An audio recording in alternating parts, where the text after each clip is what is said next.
Quantum physics, mechanics and particles. आज मैं आपको यूनिवर्स के सक्सेस मंत्रास और सीक्रेट्स शेयर करने वाली हूँ। If you want to find the secrets of universe then think in terms of energies and vibrations. So spiritual laws of frequency and vibrations होते हैं। सबसे पहला लॉ है fear. Fear is a heavy vibration and बहुत ज्यादा low frequency होती है।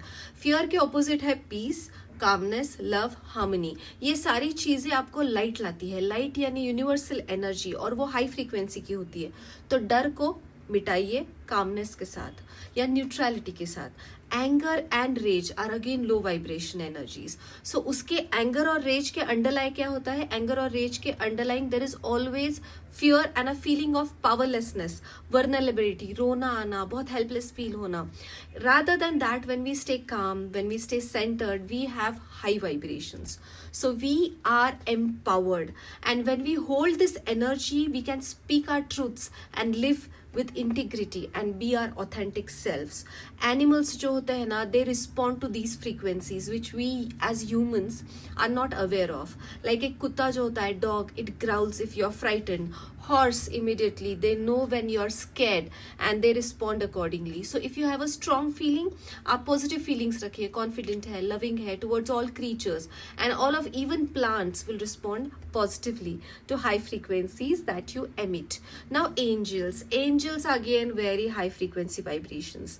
Thinking of them or connecting with them raises your vibrations and consciousness. इसीलिए हम इंडिया में प्रे करते हैं। एंजल्स मतलब गैब्रियल या ये जो भी है, but you also understand that Hanuman ji, Ganesha, ये भी एंजल्स है, वो हमारे इंडियन एंजल्स है। जब हम प्रे करते हैं, इनके बारे में सोचते हैं, तो हमारी फ्रीक्वेंसी बढ़ जाती है। देन इज गिल्ट और obligation. Guilt and obligation are not good reasons for doing things. Okay, आप जो भी काम कर रहे हैं, अगर वो आप गिल्ट की फीलिंग की वजह से कर रहे हैं या ऑब्लिगेशन की वजह से कर रहे हैं, so you need to change your attitude और make a decision to do something genuinely, जो for who you are. You radiate high frequency and energy and light only when you be your own authentic self. आप अगर किसी और को copy कर रहे हैं या फेसबुक पे आपने देखा कि अरे इसने ऐसे ये किया है और कंपेयर किया खुद को, तो फिर आपकी फ्रीक्वेंसी अच्छी नहीं होगी। Next is lack of self worth. It always comes from negative self talk and sometimes negative talk about others. किसी के बारे में बुरा मत बोलिए, खुद के बारे में भी नेगेटिव मत बोलिए। ये बहुत हेवी और डार्क वाइब्रेशंस होती है जो बहुत लो फ्रीक्वेंसी की होती है।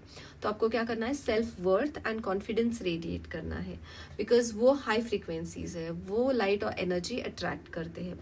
All you have to do is realize, recognize and accept that you are a being of light and vibration, and you have to lift your vibrations to higher frequencies. Now when you realize this, you'll become the master, you'll radiate higher vibrations, you'll attract positivity, and when you live your life with charm, grace, joy, integrity, generosity and all the positive qualities, then you will automatically dissolve all the low frequency emissions. आप 101 पे vibrate करें तो सारी 101 वाली higher चीजें आपकी life में आएंगी, and under the law of Karma wonderful things will start coming to your life. You'll be in a flow and abundant states. Thoughts of jealousy, anger, या फिर hatred, violence, abuse, guilt, swearing and बहुत सारे negative emotions, they are all heavy, dark, low frequency. So what you need to do is love, joy, compassion, forgiveness, ये सारी energies transmute करती है। अच्छा, illness and diseases have a higher vibration, so ये block करता है the flow of vital life force. So healing take place. जब भी आप बीमार है तो बीमार को बीमारी की तरह मत देखिए, आप अच्छे से ड्रेस होइए। आपका बॉडी, माइंड, इमोशन बहुत कनेक्टेड होता है। तो जब आप बीमारी में भी अच्छे से कनेक्टेड होते हैं, थॉट्स अच्छे रखते हैं, तो हीलिंग वाइब्रेशंस जो होती है वो हाई एनर्जी वाइब्रेशंस होते हैं, उसको आप अट्रैक्ट करते हैं। अच्छा, आपका नाम भी वाइब्रेशन होता है। आपका नाम भी आपने चूज किया है पास्ट लाइफ में, तो जो भी आपका नाम है तो उस लेवल के वाइब्रेशंस टेलीपैथिकली इम्पार्ट होते हैं, और वो नाम आपके पेरेंट्स आपको देते हैं एक्चुअल में। एंड देन इम्पार्टेड नेम जो होता है, आपके जो parents, your parents call you by that name, तो वो न्यूमरोलॉजी के हिसाब से it has energies and vibrations. तो वो वाइब्रेशन भी आप करेक्ट कर सकते हैं, आप उस अपना नाम चेक कर सकते हैं। So now in order to draw love, light, flow state, positivity, abundance, हम सबको हर चीज में, इन सारे एंगल्स में हमको खुद को करेक्ट करना है और हाई एनर्जीज पे वाइब्रेट करके अबंडेंस अट्रैक्ट करना है. So always understand the thoughts are electric, emotions are magnetic, and this creates your electromagnetic energy fields. Make it good, positive, and manifest abundance in your life.